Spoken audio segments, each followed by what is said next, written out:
Good afternoon, everyone. Welcome to the Washington Outsider. Good evening to our European and Middle Eastern viewership. Today's program is very exciting. We are bringing speakers to discuss the issue of the conflagration of crises in Europe that are all driven by Russia's policies.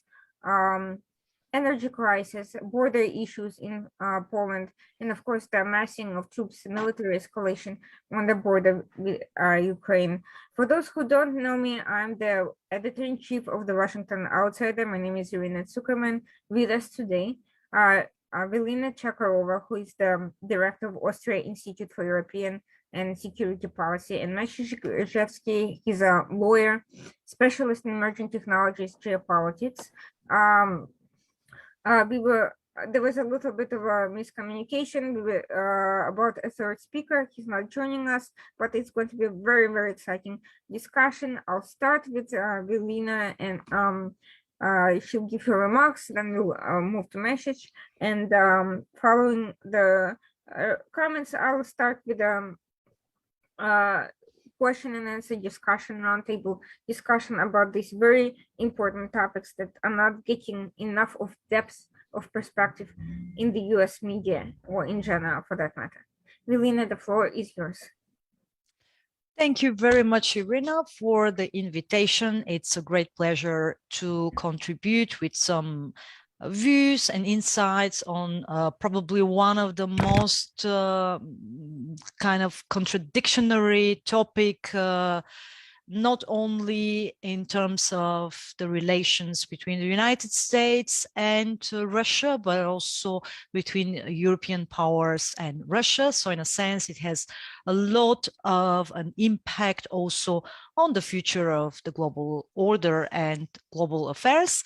And I will present my personal views as someone who comes from Eastern Europe. I'm not from Russia, but I was born, raised in Bulgaria, and I've been dealing with this region all my life, also during my academic education, and then later on, specifically the last 13 years, also in terms of my professional career. So the role of Russia in Eastern Europe, but also in Europe in general, has always been on the menu. And of course, for all Russian experts, let me put it that way, this means a kind of a mixture of feelings, a lot of frustration, and then of course, what is also a kind of a roller coaster, because there are so only few, let's put it that way, kind of steps that really can be described as success. And logically, we are at the moment in one of the lowest points of this kind of systemic developments and processes. I observe Russian actions not as an individual act or is singular acts, but in the broader geopolitical context where Russia is operating. And in a sense, I haven't been really surprised by the most recent escalation, which is not only taking place in terms of the military buildup along the Ukrainian border, but we have to also observe the broader picture where Russia is now having, so to say, the Trump card. That means, of course, in the energy relations with Europe. Europe is currently in the biggest energy crisis, and Russia is one of the puzzle pieces, not the only one, of course. We will elaborate on that a little bit later, but just to present you, to start, or let's say to wrap up a little bit the Russian motives and acts. This logical development where we are right now has also a lot to do with the current global situation. The way how Russia reads it, and this is now my personal interpretation, is that there is a lot of potential for Russia to capitalize and to actually derive political capital for itself. What do I mean? First and foremost, of course, I mean the systemic level of global affairs, where Russia is certainly not no longer the key player, but the reading in Moscow is that currently the United States, under the guidance of a new president, is trying to kind of find a new modus vivendi in the relations with China. And at the very same time, China and Russia have entered in, so to say, the best phase in their bilateral relations. And of course, logically, what happened was that even if we have, of course, to cautiously, observe such developments and have to be very cautious also about such diplomatic statements. But the very fact that yesterday the Russian president backed Xi Jinping's view on Taiwan, so basically the official position of Taiwan, and simultaneously Xi Jinping also backed the Russian president's view on Ukraine, is a very strong signal that there is a kind of a coordinated manner, which is a new element, a new component in the global affairs. Now, the second thing is that, of course, what the Russian reading of these developments, so to say, of the long game has been, is that, of course, Europe is currently in a kind of a political vacuum for objective reasons. The first being that Germany had elections for the new chancellor and basically for building a new government in September. And of course, this transition of power will take time. A new government has been just built, and the new chancellor, who comes from the Social Democrats Party, has just made his first official statement. So of course, that means it will take time until power also finds all the necessary layers to be also exercised. And that would mean, of course, that Germany more or less will be in a mode of trying to not get involved in any serious international or regional issues. And next to it, France is also has actually already entered a presidential election cycle, with the next presidential election being due in April next year. And that would mean that also France is going to be in a similar situation. When we put this together, this also means that the French, German engine of the European integration, that means that because the process in Europe when it comes to decision making is much more complex than in the United States, and you have to take into consideration that there are also European institutions, also the collective opinion of 27 members, and of course at the top of it, France and Germany, which are in the lead. And that, of course, is a very new situation, and it's a window of opportunity for Russia to try to gain something for itself, to make, to put more pressure on political decision makers, and to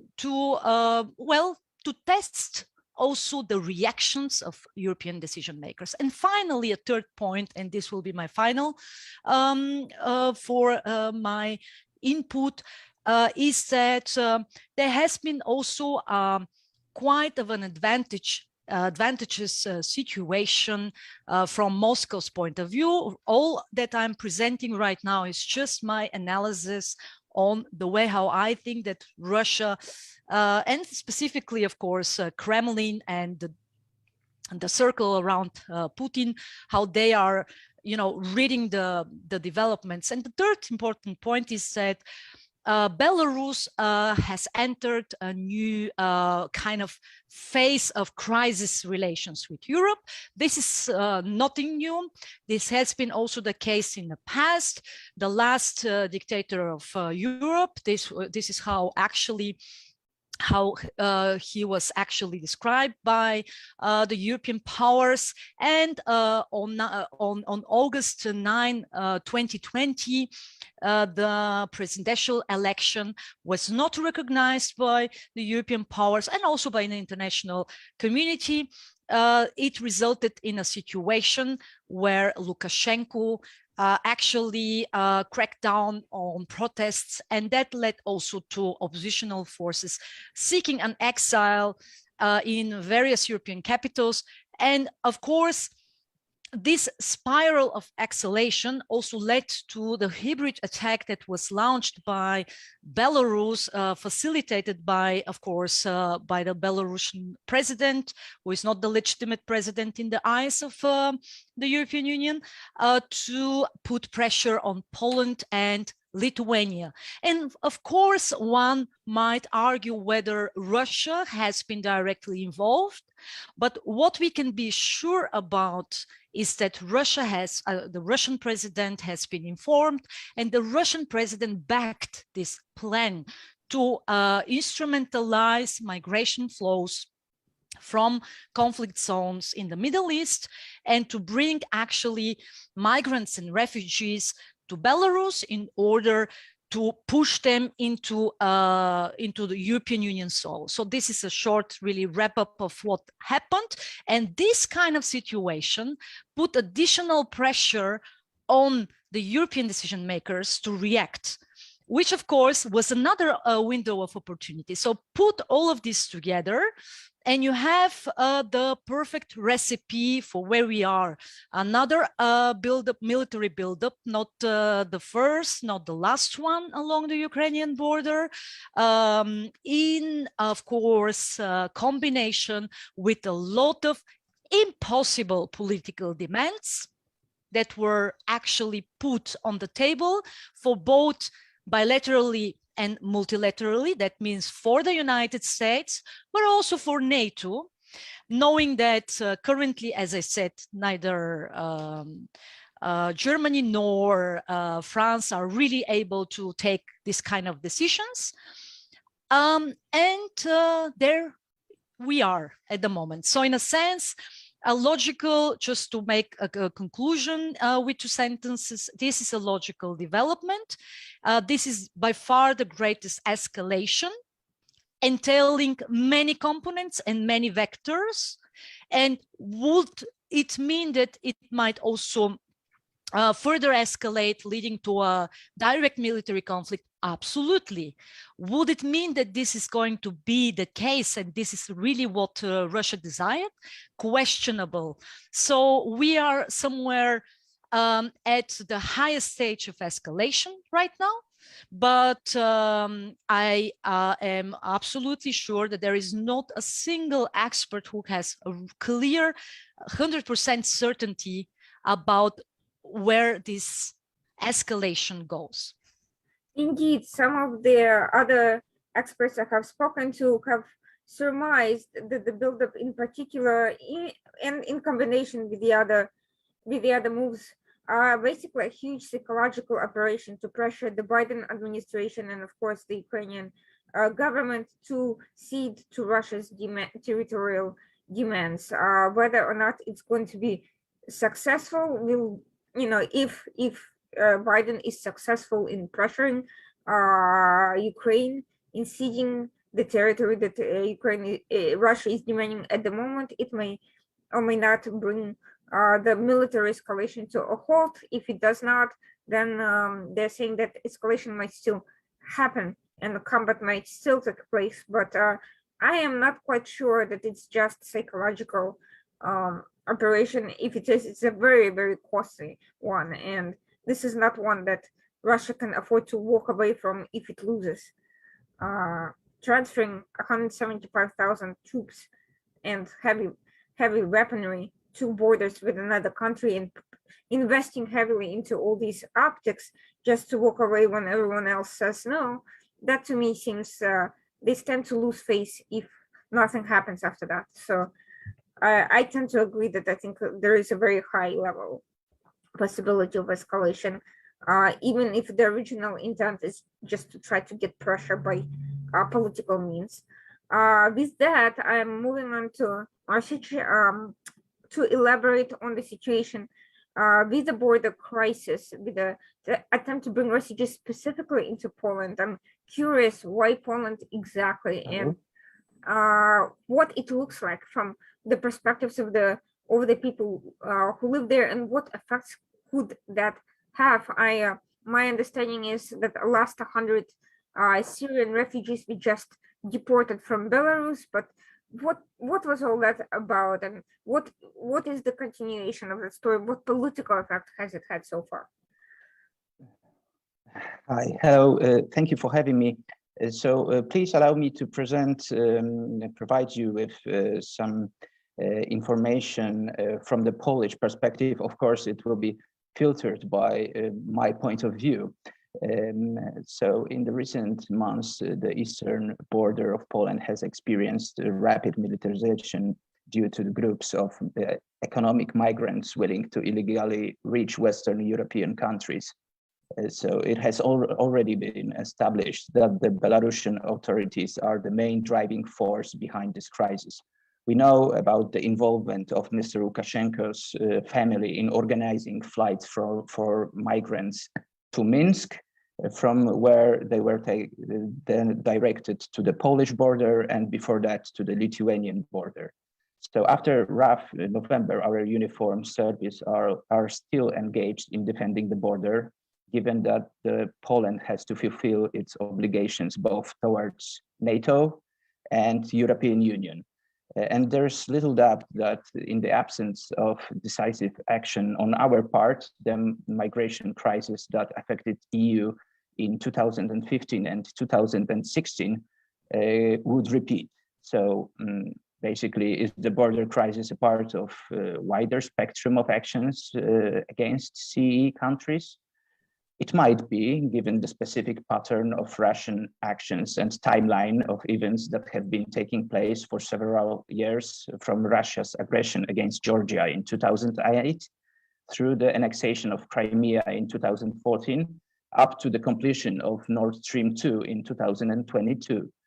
So we can see the possibility that the lasting border standoff resulting in tying up parts of the Polish armed forces on the border might continue until the fertile black soil of Ukraine freezes over, facilitating a possibility of the Russian aggression against Ukraine using the heavy equipment. And taking into account the repeated public statements of Russian president expressing grief after the collapse of USSR, as well as due to the assessment of Russian actions in the last 10 or 15 years, one may be tempted to conclude that this grief is in fact a desire to regain total superpower influence over countries of the former USSR, basically aiming to rebuild the Russian Empire. This might be indicated by actual ongoing Russian hybrid warfare, including but not limited to all kinds of disinformation and travel in the infosphere. So these kinds of actions can be observed in CE countries, basically since the collapse of USSR, carried by politicians, journalists, and media sympathetic to the Russian agenda. And the media play a particularly important role in this hybrid warfare. And unfortunately, this role is often negative, as we saw examples of BBC and CNN literally copying the Belarusian regime's propaganda at height of the tension of our eastern border crisis in November this year. It should be noted that like diversionary activities in Western countries have been effectively carried out by Russian propaganda for decades, affecting media, science, politics.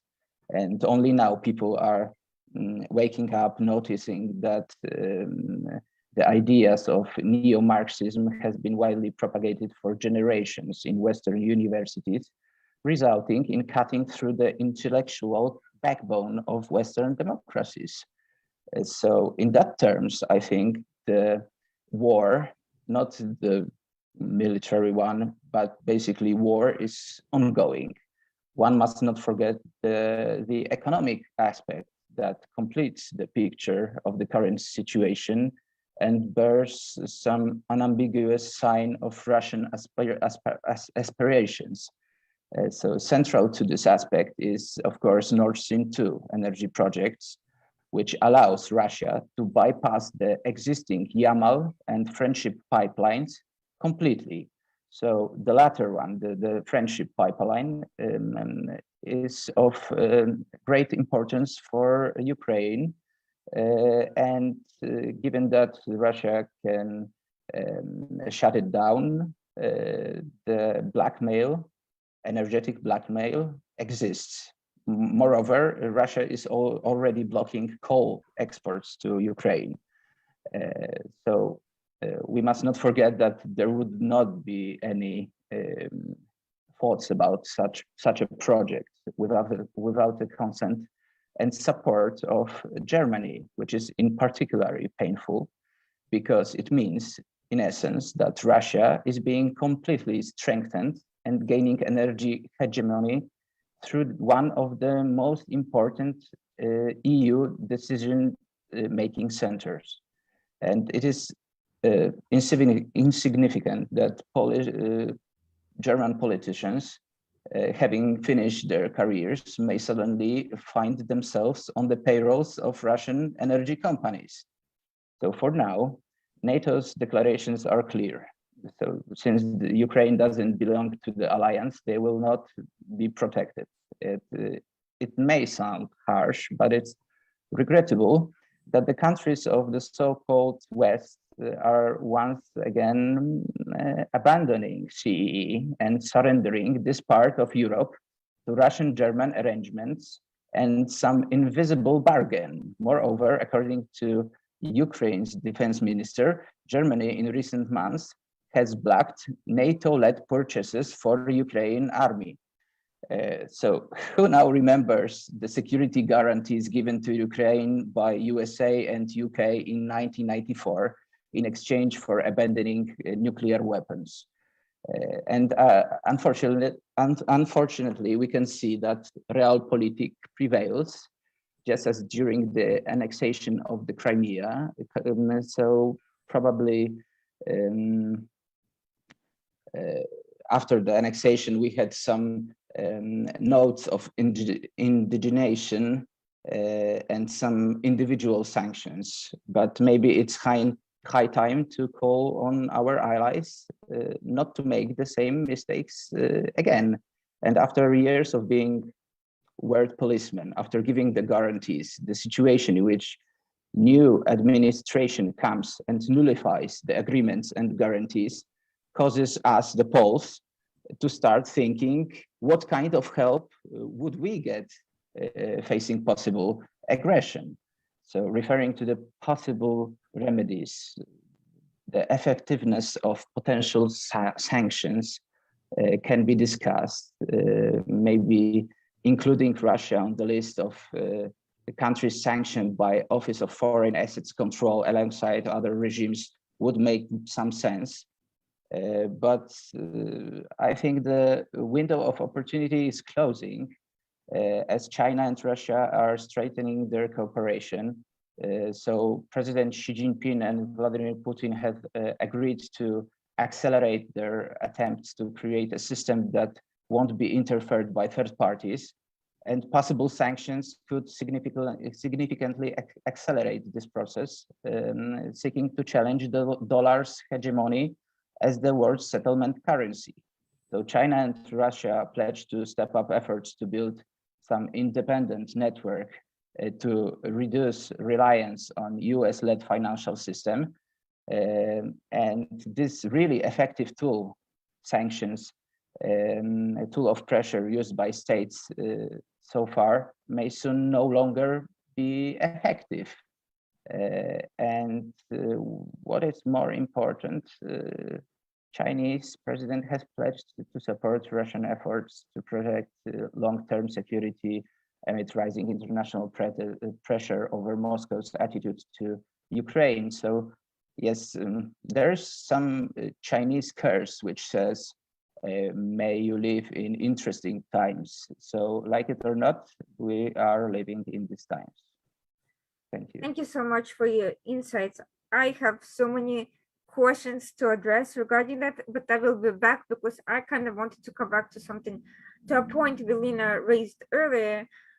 Velina, you mentioned the energy crisis and how Russia is one of the factors affecting the current situation in Europe. I wanted to discuss kind of the broader picture of what is going on besides the clear kind of energy manipulation by Russia. And kind of linked to that, I wanted to ask you about the effect of Biden's policy, which basically is blocking the support for coal-related investments and coal-related exports, and a policy that could affect European countries that still rely heavily on coal as a source of energy. Is that policy having an effect, or will it have an effect on the current situation? Well, the first, we've been all in a pandemic. That means both United States and Europe, and of course the whole world. And that also means that global economy has been put on hold, and that eventually led to the situation that in 2021, when suddenly there has been more demand, production needs, of course, that led also to, disruption of supply chains, which has been already underway starting with March 2020. However, of course, this accelerated the disruption of supply chains, and at the very same time, of course, higher demand and lower supply means only one thing, of course, that all commodity prices have been skyrocketing. And in addition to that, of course, I mean, at the core of the problem was, of course, more or less China, because, not as a reason, but it started, of course, in China because first, as you mentioned, the problem with the coal, they had an issue with Australia. It led also to the fact that China had to look somewhere else to balance its energy demand, because partially it was also importing coal from Australia. And eventually, of course, some of the energy supply was reoriented, of course, to Asia because the prices were higher. So, for instance, the LNG supply. And that, of course, led to a situation where Europe was more or less deprived of certain energy supply, and in addition to it, Europe is very much dependent on on a sole energy supplier. And of course, given the fact that Russia has been already using energy supplies as a political tool in the past, partially, Russia had also a part in the game because if you look at the energy reserves during this period, Gazprom was in fact slowing the process, so was not delivering more, even though that the demand was higher, and at the very same time was also waiting for the Nord Stream 2 to become operative. And in a sense, this was a kind of a political and geo-economic situation put together. And of course, skyrocketing energy prices are good news for Russia. As I said, the pipelines coming from Russia have been increasing in number. My colleague has mentioned a few examples. So it's not only about the Nord Stream 2, which in fact now has been put on hold. Just yesterday, the message came first implied by the new German foreign minister, but also was confirmed now by the energy agency in Germany that at least for the next 6 months, the pipeline will not become operational. But there are other pipelines which are also important as they are also delivering Russian gas. The one which is the Turk Stream being operational since 2020. Then there is an additional deviation that is the Balkan Stream, also delivering gas to Hungary and to Austria and to a few more other European countries. And in a sense, you see how the whole picture actually is quite volatile at the moment, and will certainly be volatile in the next year, because European energy security is definitely not based on a diversified energy portfolio. When you have a huge dependency on one supplier, you are also basically well, opening the door for blackmail or for other opportunities that can be instrumentalized. Second, as was also previously mentioned, when the big European powers have certain geoeconomic interests, and that is particularly the case with Germany, because Germany has exited from nuclear power.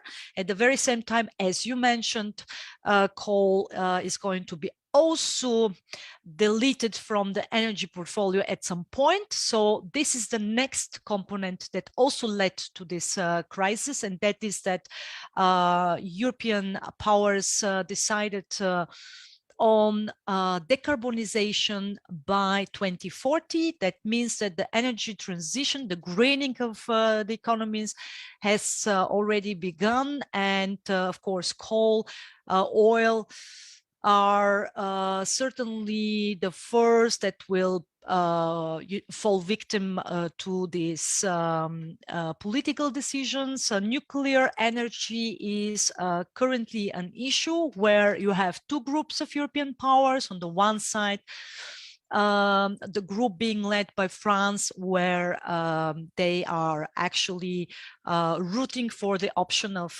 putting nuclear energy as an important component of the energy transition. And then there is a group of countries being led by Germany, Austria is also part of it, which are vehemently against nuclear energy. And now there is also, of course, a discussion that natural gas will be allowed to be this kind of fossil fuel that can be seen as transitionary towards renewables.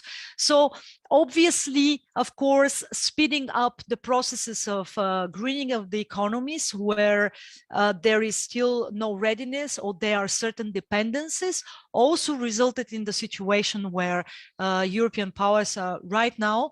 And that is what I meant also in the first part, in the introductory part, when I said that Russia is seizing the moment, is seeing now opportunities where it can actually have the upper hand over decisions with a long-term impact.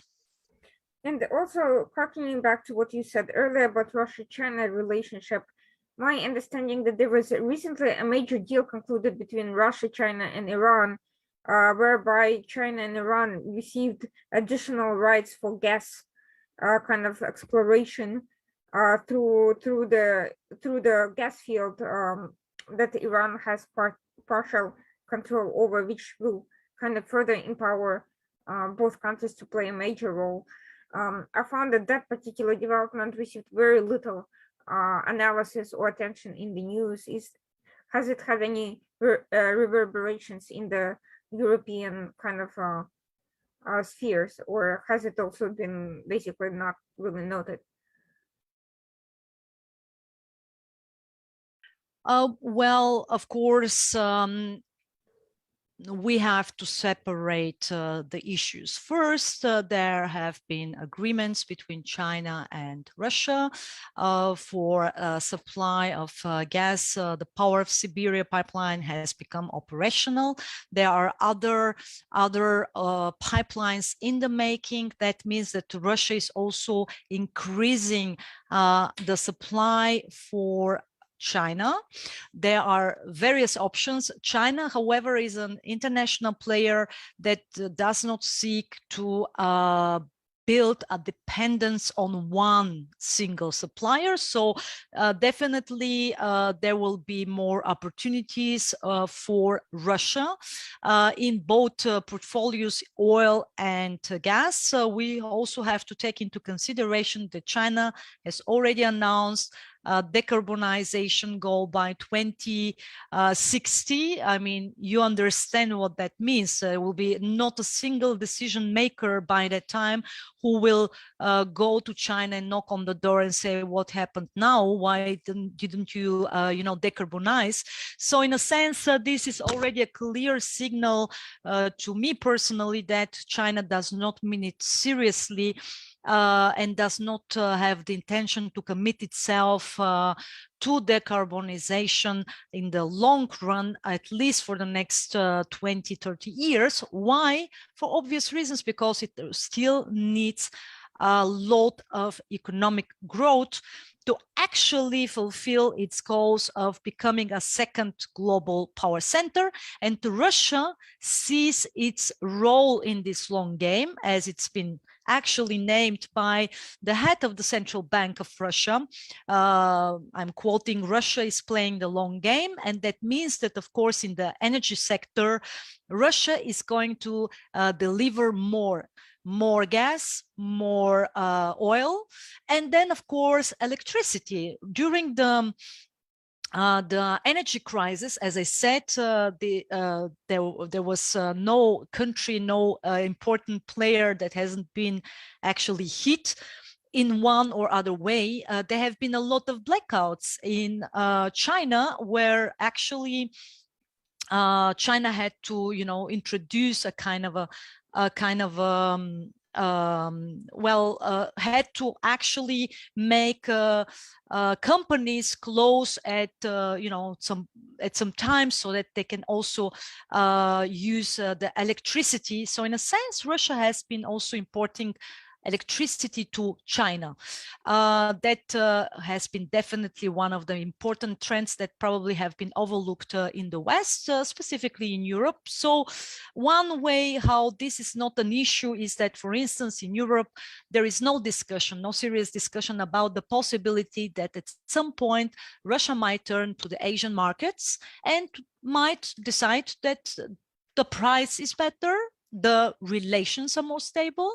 Another example I can give you following the US troops withdrawal from Afghanistan is that now Russia is also discussing a pipeline with Pakistan. So obviously there is a lot of potential. The most growth and demographic growth, but also economic growth, is going to take place in South Asia and Southeast Asia. And where there is a growth, there is a demand for energy resources and, of course, for energy supply. Now, the second part of your question regards Iran.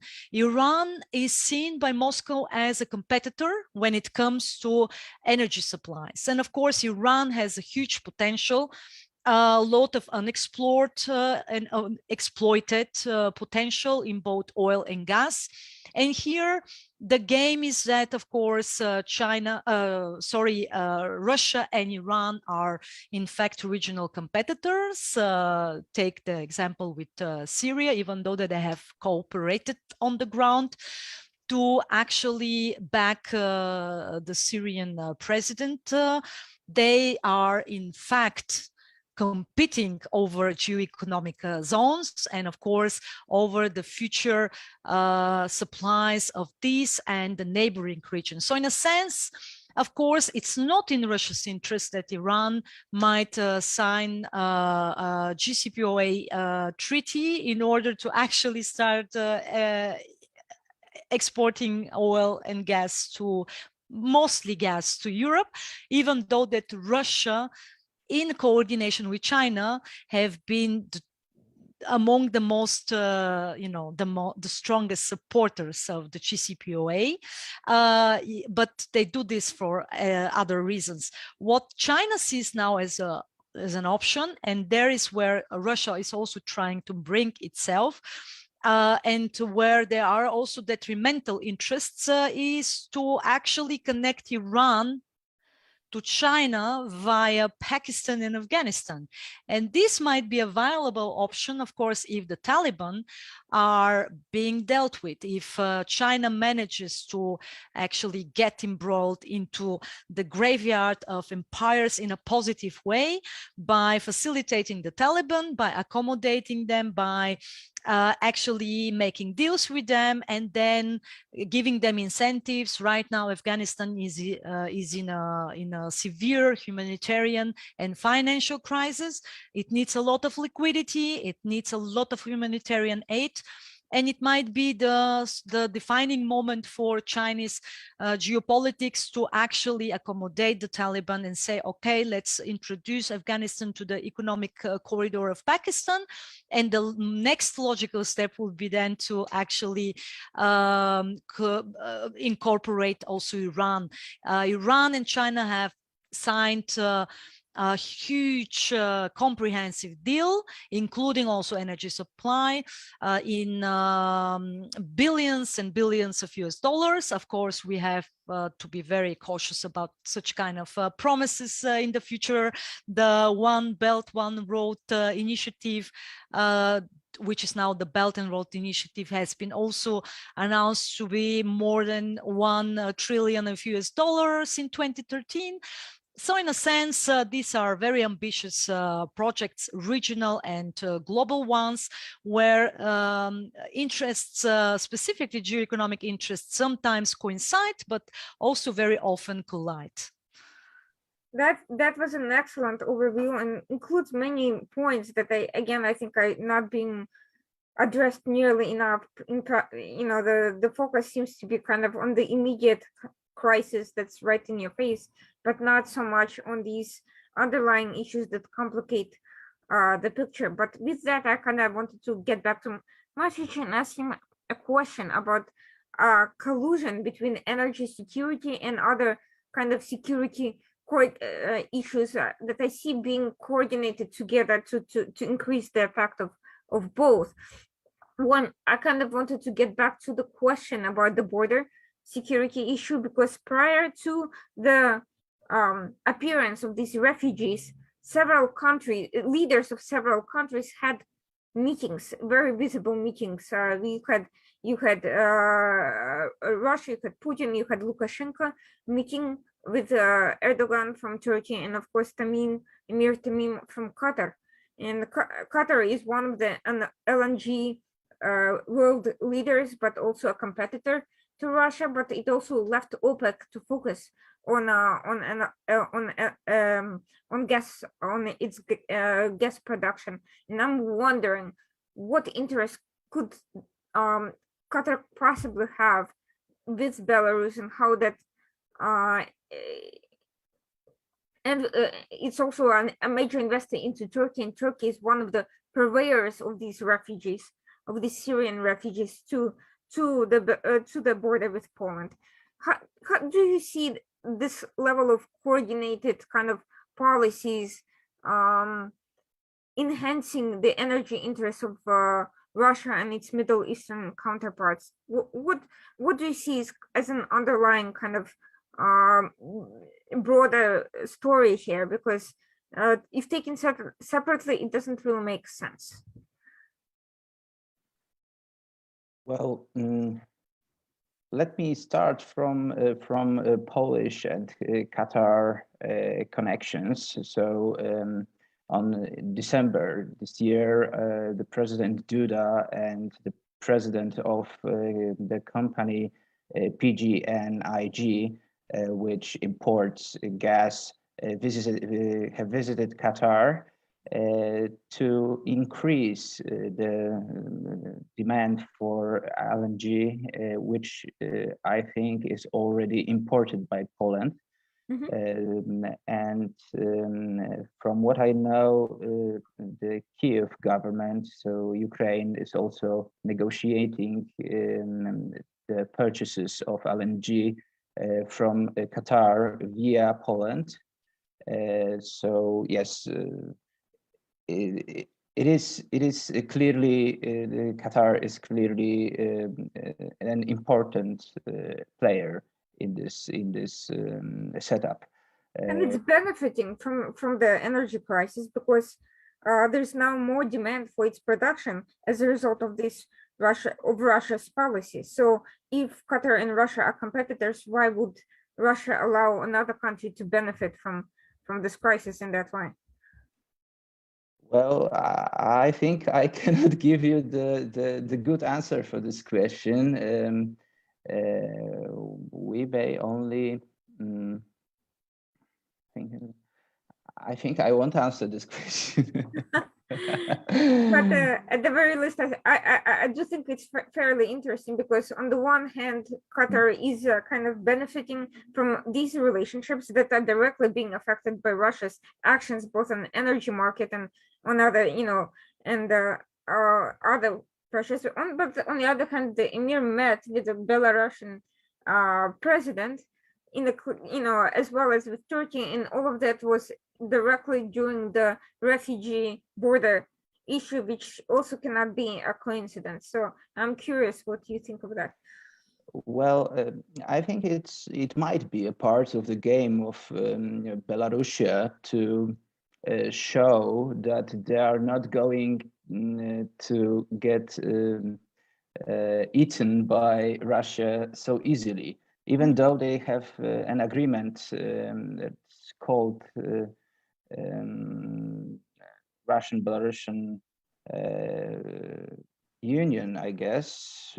I could probably check that, but it means that in some time, both Belarus and Russia will adopt the same currency and the same legal framework. So from what we can observe, Lukashenko is on one hand is trying to get his best from the contacts with Russia, but on the other hand, he clearly wants to maybe postpone in time the accession to this Russian-Belarusian union kind of thing. So by exploiting these Middle Eastern relationships, he's basically trying to raise his own profile and importance in a sense of having an independent policy with, with other countries that are also kind of Russia's competitors on various issues. I think so, yes. So all of that fits kind of these camps and brings in these international connections into this Eastern European sphere that kind of complicate the security picture. In that light, I wanted to ask you something that you mentioned earlier. You mentioned the hybrid warfare. Now, many years prior to this current scenario, Russia essentially was had a cyber war with Estonia that was kind of not formally announced, but basically everyone acknowledged that that's what it was. Since then, Ukraine was used as a theater of practice for the development of various technologies, cyber attacks on electric grid, electronic jamming technologies that later appeared in other parts of the world, such as the Strait of Hormuz. Do you expect Russia to start using these techniques against neighboring countries like Poland? Well, we are already experiencing that kind of actions. First of all, there has been like the major leak of emails from governmental side. Of course, one may say that it was the fault of our government because some correspondence were performed on the private emails, which are easier to hack. However, due to the information from our services, there has been a link to Russia and identified in those actions. So yes, answering your question, I think it's an ongoing process, and it's being used significantly in countries from the former USSR. Because Russia still has many potential in both business potential and media backup in those countries. You can observe it by just looking for some news. And there are news stations that provide informations like like they were from Sputnik, for example. So yes, we are observing the hybrid warfare in terms of cybersecurity, in terms of media manipulation, and it's been going from, I think, in Poland from 1989. So from the time we were going out of the Soviet Union. Well, all eyes right now are on kind of this possibility of conventional clash, of a conventional combat with all these troops at the border. Do you think there's a likelihood of asymmetrical attacks being used against Ukraine and other countries in the neighborhood, like further attacks on the electric grids and other infrastructures through cyber or other means? I think it's possible that some sort of cyber warfare would be used, like at the same time the conventional force would be in use. So yes, it's imaginable that like during the attack on Ukraine, some, for example, communication channels may be jammed or hacked. It's obvious that it can happen. However, well, I think it's only regarding Ukraine for now that Russia can use the real military power. I think there's no chance for attacking, for example, a NATO country right now. It wouldn't make any sense for Russia.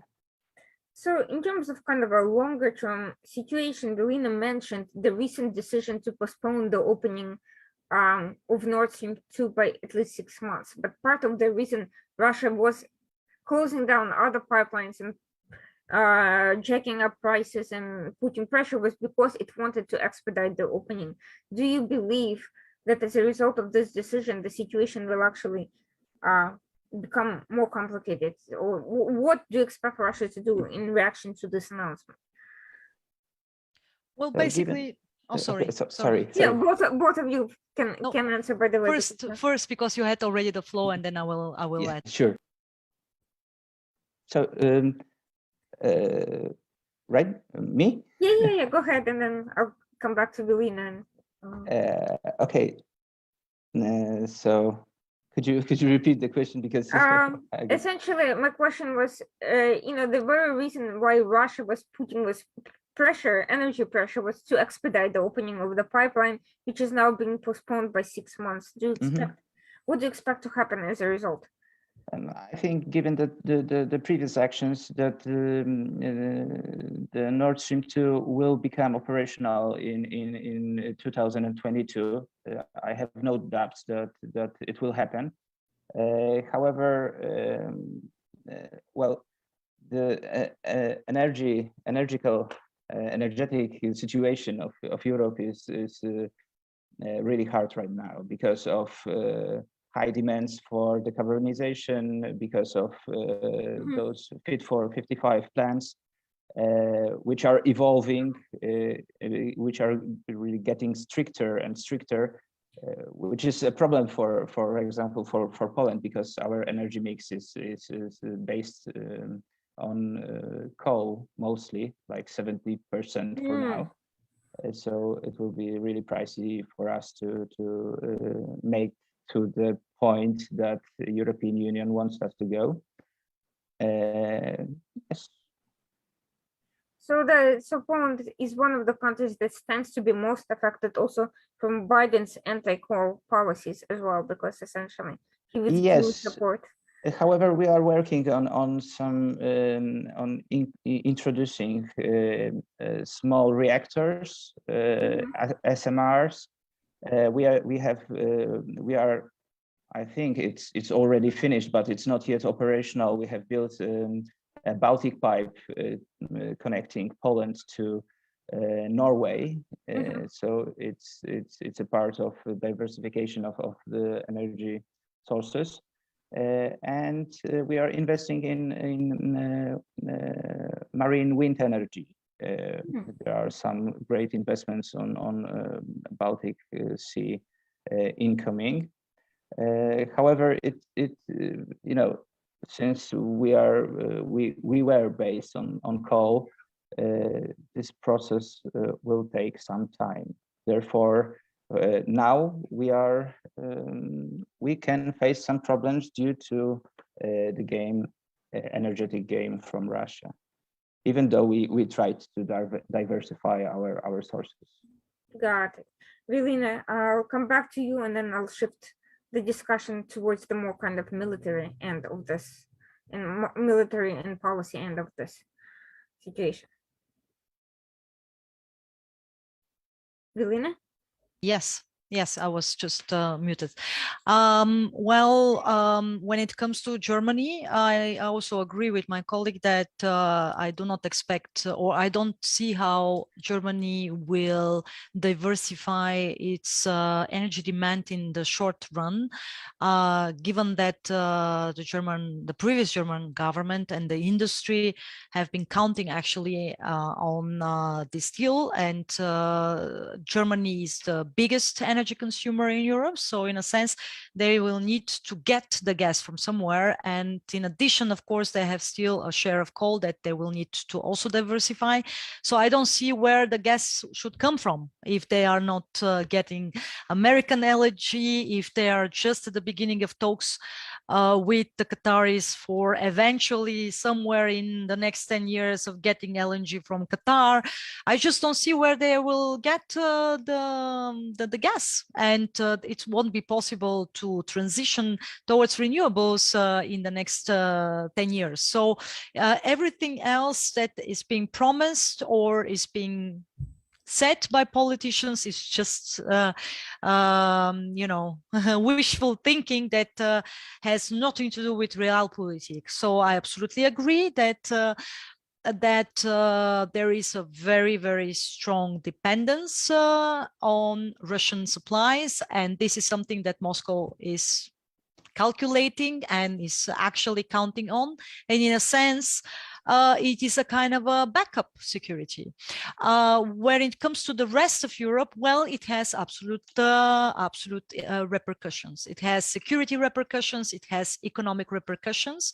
So this kind of bilateral relationship is impacting the security of Europe in general. And it doesn't only have to do with Ukraine, given that Ukraine is going to be bypassed by Russia due to the new pipeline. It also has a lot to do with the other Central and Eastern European countries, some of them being almost 100% dependent on Russian supplies. So you get the message if there is a kind of a situation in the future where there is a crisis in the political ties, between Germany and Russia, this is going to have spillover effects over also to the region, which is also the reason why my colleague explained very well. Some countries such as Poland are trying also to diversify, are relying on their own energy resources, but also are diversifying by external suppliers, as it is the case with American LNG. And the whole debate about American LNG, that is liquefied natural gas, being too expensive, well, in fact, define what is expensive when it comes to your own security. When you have to pay such a high price for safeguarding your own national interests in the long term. And let's take another realistic example into consideration, and that is Turkey. And well, Turkey is playing the game in the right way. Turkey is getting Russian gas, but Turkey has also other sources for energy supply. And that is exactly how actually a country that really has an understanding of realpolitik should act. That is the only way how you can actually make sure that you can safeguard your interests in the long run. Interesting. Despite the seemingly catastrophic economic situation inside Turkey at the moment, in terms of its geopolitical goals, which was energy, they seem to have managed to find a solution to address the issues. The resulting mismanagement is a separate issue. Now, kind of shifting from this kind of energy focused discussion a little bit more to the military kind of security situation. We've seen so one of the things that was mentioned earlier on, the fact that NATO has basically stated that they're not going to intervene because Ukraine is a non-NATO ally, that raises a whole host of questions, not the least of which, does NATO still have a purpose? Wasn't the whole point of NATO overall was to safeguard pro-Western governments and countries from back in the day Soviet influence and aggression? And hasn't it been, given the fact that the Soviet Union fell, why did it never kind of reevaluate its purpose? Who, the members are supposed to come to each other's defense, but we are seeing all sorts of internal conflicts between Greece and Turkey, and now Russia is trying to bring Turkey out from NATO, and now we are seeing the situation where Russia is following the Soviet policy, and there are countries that haven't been admitted to NATO, but that, for all intents and purposes, share the kind of the same outlook. So where does it leave us in terms of NATO, its purpose, and its ability its significance in the security realm in Europe now? And that's the question to both panels. Who wants to start first? Yeah. You can start, and then we'll go to Masha. Okay. Oh gosh. Oh, so first, I always ask the lighthearted questions. Oh gosh, when we start with the question about potential invasion, well, let's make it clear for those who are probably not so well informed or not so much aware of the situation on the ground. Well, Russia has already invaded Ukraine. This already happened in 2014. Russia invaded Ukraine, took territorial claims, and in reality also occupied parts of Ukraine. So all of this happened already. This is now a continuation of a process. Russia also invaded Georgia in 2008, sorry, and of course also took gains from the Georgian War. Russia has been shifting the borders of Georgia since then. Did someone take precautionary measures or did something against it? Well, not. Of course, Georgia has been trying to, react to these moves, but this is the reality on the ground. This is something that has been happening, taking place since then. So when we talk about invasion, this is probably not the right word for it. This is definitely not the way how we should, put things. Whether we will witness another situation in which Russia will decide to use military means in order to solve problems or gain politically and economically and in territorial terms, yes, definitely. This is not the end station of a process where Russia saw in the past already that it is efficient and it is successful formula. And what comes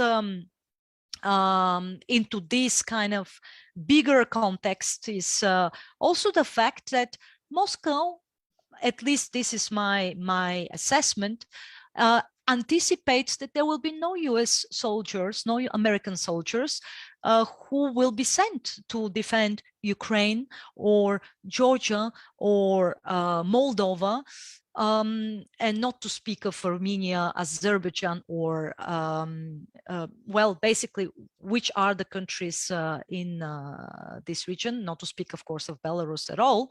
So, and here, of course, the other obvious, part is that there will be probably also no European Union soldiers who will voluntarily be sent by the European powers to actually fight for Ukraine. So more or less, this is the tragic assessment. Of course, there will be defense cooperation, there will be some military support, without a doubt, financial support, macro assistance, and all of this soft power package. We have seen this also in the past. But the most tragic part of it is that you have a clear asymmetry between the players in this hardcore realpolitik scenario, where the one player is ready to apply military means, no matter the price, no matter the human, but also financial price. And this is, of course, a symmetric relationship in which there can be, only one winner in the long run. Now, when it comes to NATO, and when it comes to the European Union, so the European powers in NATO, of course, there is a kind of, and we've noticed this now specifically in the last months, once again, a kind of a dichotomy.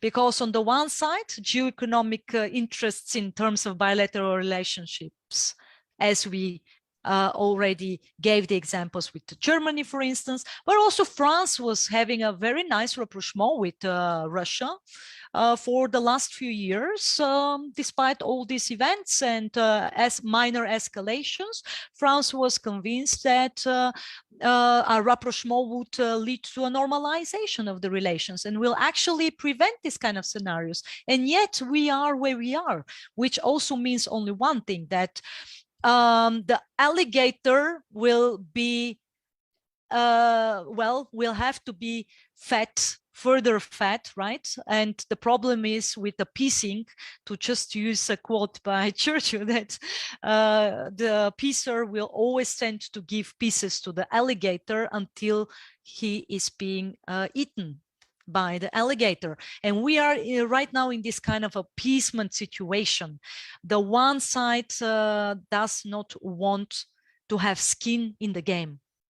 And of course, Ukraine will defend itself. Of course, Ukraine will do anything necessarily if there is a scenario of a direct military conflict following the latest escalation, without a doubt. But the reality is that none of its allies and partners will have skin in the game to go and defend Ukraine against Russia.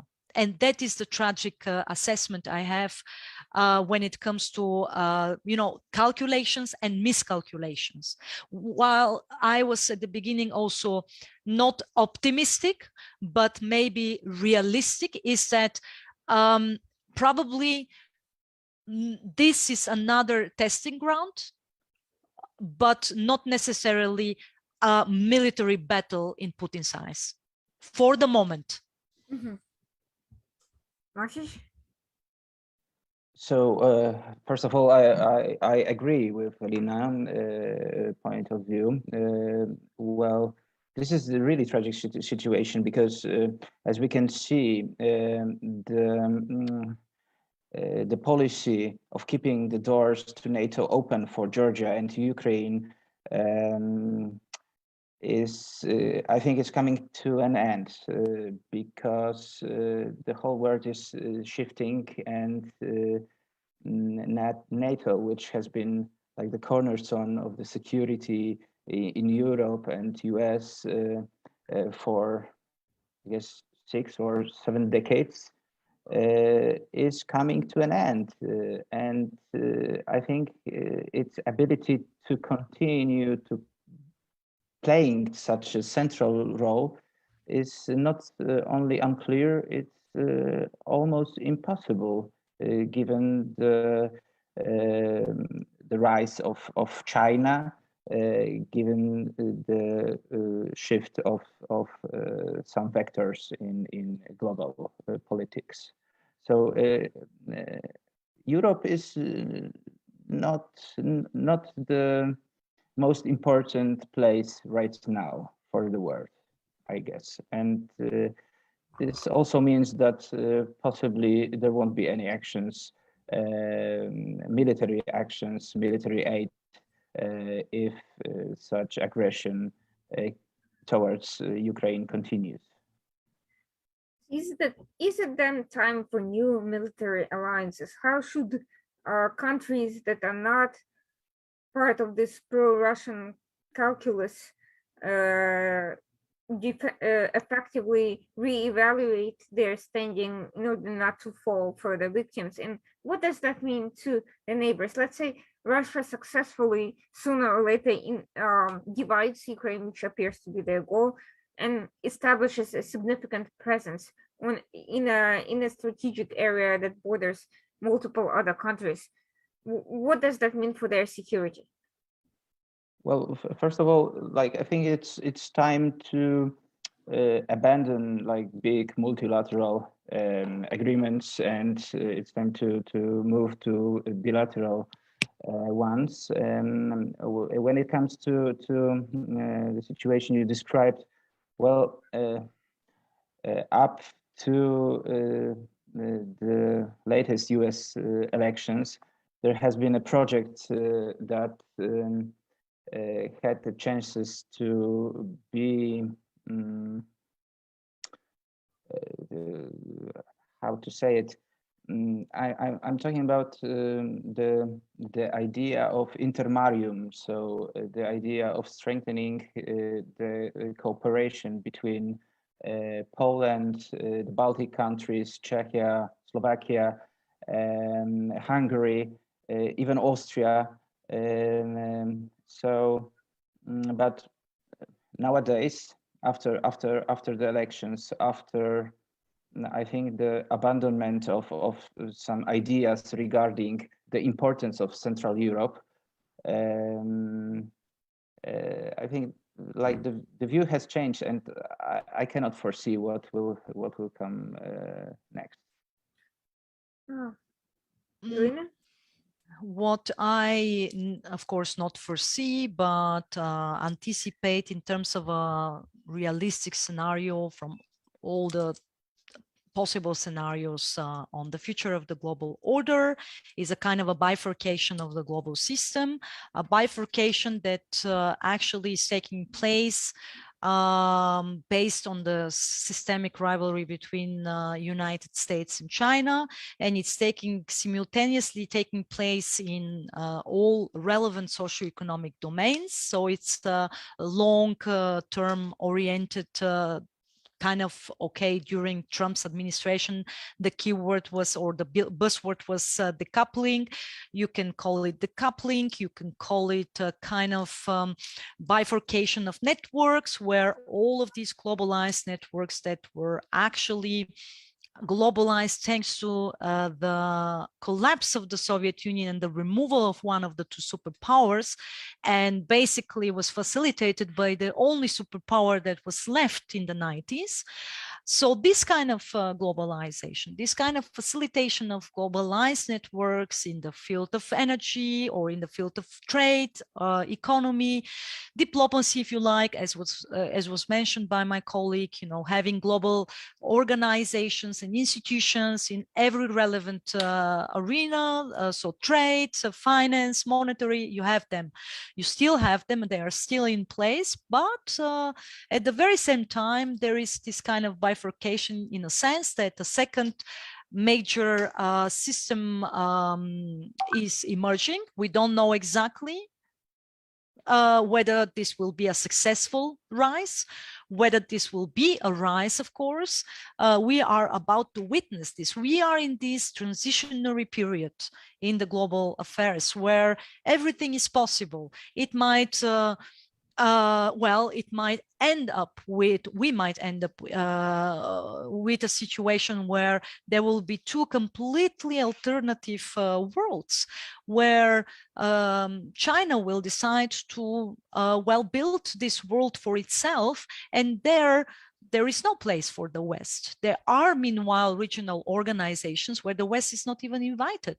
If you take, for instance, Afghanistan into consideration, following the US troops withdrawal, there have been various regional formats and meetings where the West was not at the negotiation table. And in a sense, this is one kind of scenario where Russia sees itself as this kind of power that can free ride, that does not have to invest in facilitating of the system, but it can actually well, use its positioning, and that is a position of a power that no rival, no systemic rival would have an interest to have in the others block, so in the rivals block, right? So it's a kind of a not because of Moscow's appeal, approximation of interest, is the other way around, just because it is such an unpleasant, unpredictable, in many ways hardcore realpolitik player, that each of the two systemic rivals would actually seek to accommodate with, to actually find a way to keep Russia interested. And this is what China has been doing. And by the way, not since 2021. The very fact that now we are reading all of this analysis is only because they got their attention, but this has been in the making since at least 2014. And it's not only in one or two fields, it has been actually encompassing all relevant domains where systemic coordination has been built up. And of course, what might eventually happen is that we will be faced with fait accompli in the West, where, well, we will still have our international organizations and structures, but they will be irrelevant. They will not actually produce any significant shifts or changes. We will be not able to have an influence, to have an impact on the behavior of major competitors or rivals. And then, of course, okay, whether NATO will be relevant, why not? NATO is a defense alliance. If NATO decides to go, to do the Asian pivot and starts including and incorporating Asian powers, which at this point seems, of course, unrealistic, but we are in the future, somewhere in the future, why not? And if we carefully observe what the Americans have been already doing, well, in fact, they have been already facilitating parallel Anglosphere structures, structures that also do not entail the Europeans. Why? Because of the lack of skin in the game, because Anglosphere structures such as the AUKUS Security and Defense Pact, or the Quad with Japan, Australia, and India means formats where there will be countries, allies, or partners which share the same feeling, the same perception of threat when it comes to China and when it comes to the future regional order in South and Southeast Asia. First and foremost, whether, as I said, it's going to spread globally, and at some point it's going to also have equal impact also on other parts of the world, likely. And if that would be the case, what will be Europe's role? Well, my colleague said it already. I mean, we are turning into something that I would call a geopolitical backyard of the global affairs. We are no longer subjects of our fates, in a sense. We are actually letting others take decisions for ourselves and basically impacting our future in a direct manner. This is what is happening, and it's not only happening by it's not only coming from Russia. And if Russia does it, there will be others that will also try to do it. So this is actually what is currently the case, because it's not only the eastern neighborhood that has been on fire. So this kind of ring of fire has been moving not only to the east, but also to the south of the periphery of the European Union. So where would be Europe in 10 years from now if we continue with this kind of approach, where we really still are stuck in the 20th century of thinking, and we still believe that we can actually buy solutions for all of our problems? Well, at some point, the money will be gone, the partners will be not there because we are not the reliable partner for them, and we will be facing increased insecurity, volatility, and instability in our direct backyard.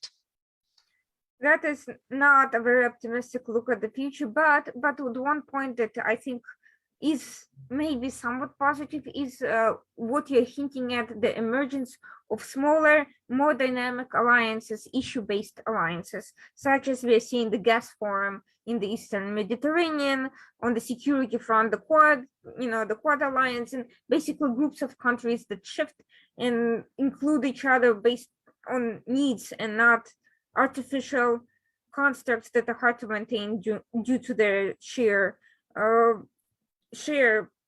requirements of coordination and financial and other investments. So that may be the new dynamic, but we're already seeing Shanghai Cooperation Council and all these initiatives by Russia and China jointly bringing on board Central Asian countries, Eurasian countries that had previously not been Russia or China oriented, but are now kind of returning to the fold, so to speak, and with the West being excluded from the decision making.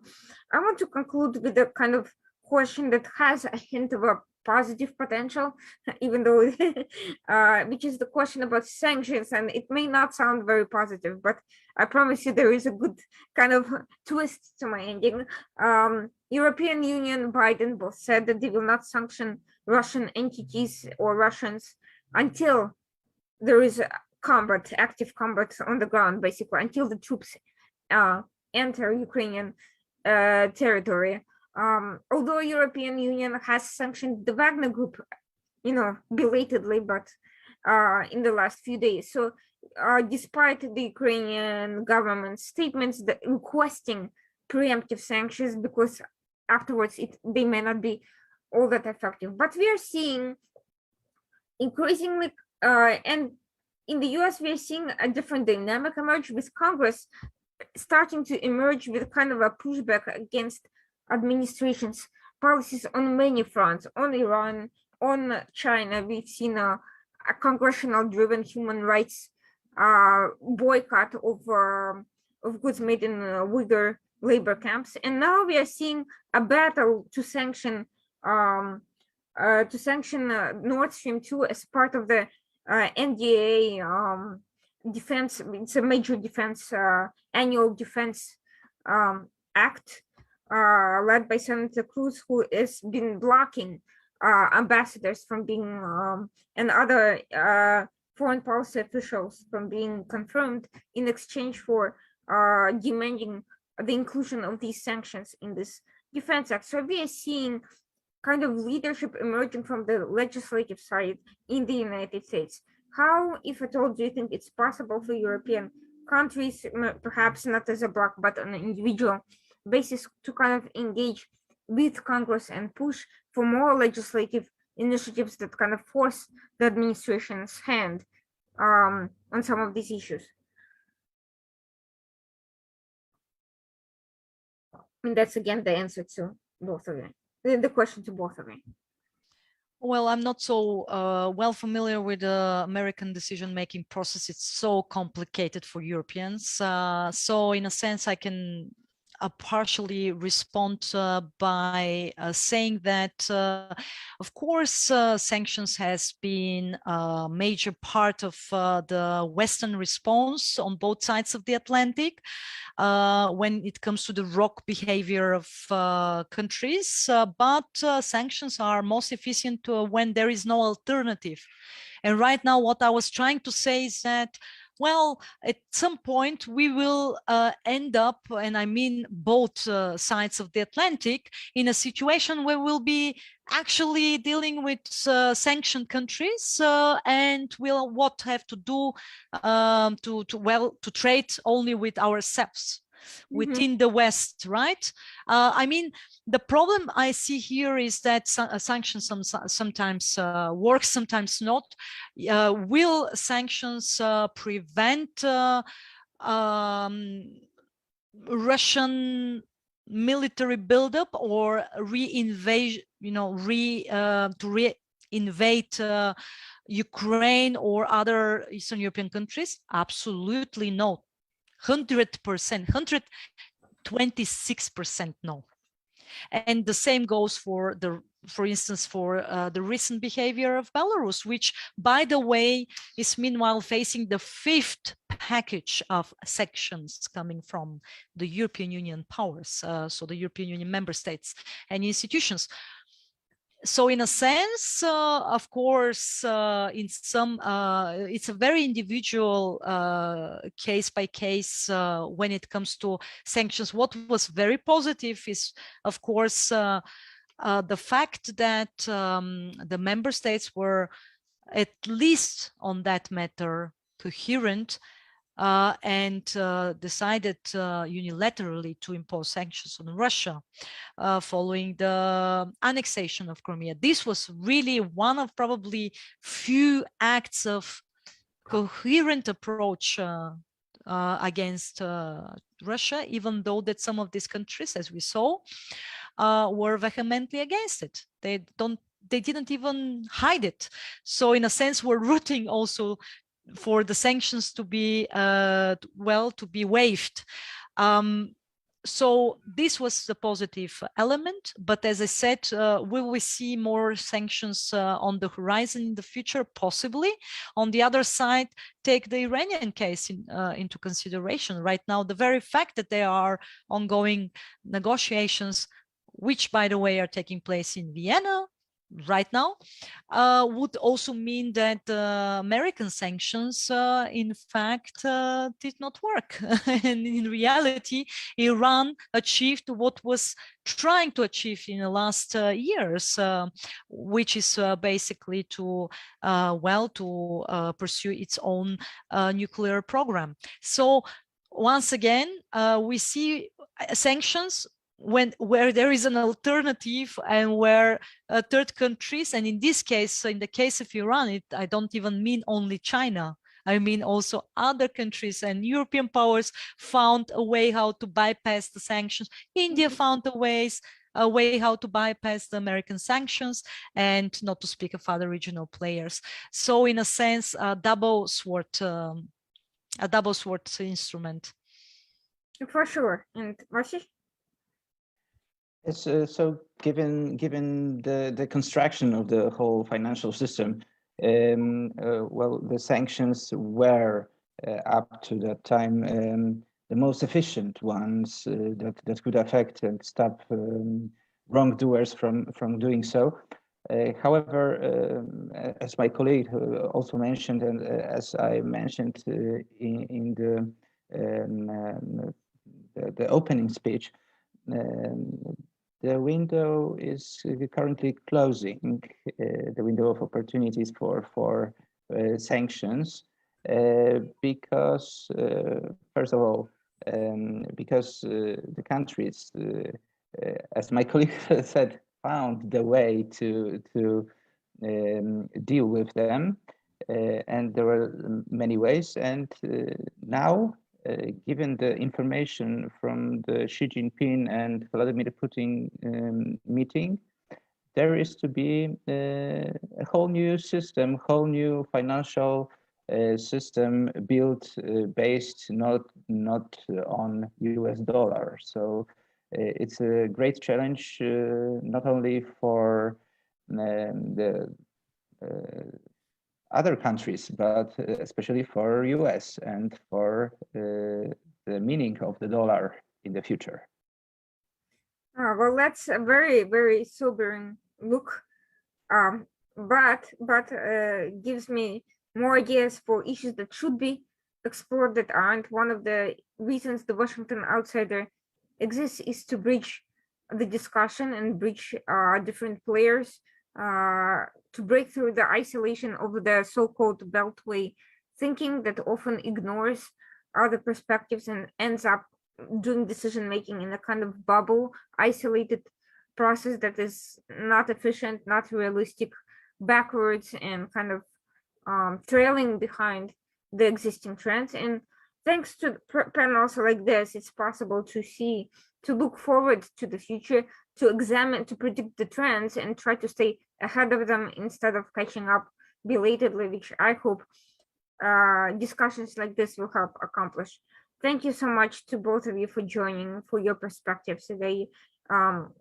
Greatly enriched, I think, not only my own, but I'm sure all our audience's understanding of these complex issues. And I look forward to speaking with you in the future, hopefully with more positive breakthroughs on these fronts. Thank you very much. Thank you. Thank you very much. Thank you for the invitation. And Merry Christmas, by the way. Yes, Merry Christmas. Thank you. Merry Christmas. And if I don't see you before that, Happy New Year as well. Hopefully 2022 will be much better. Without military conflict, please. Yes. At Or least not in this. pandemics or yeah.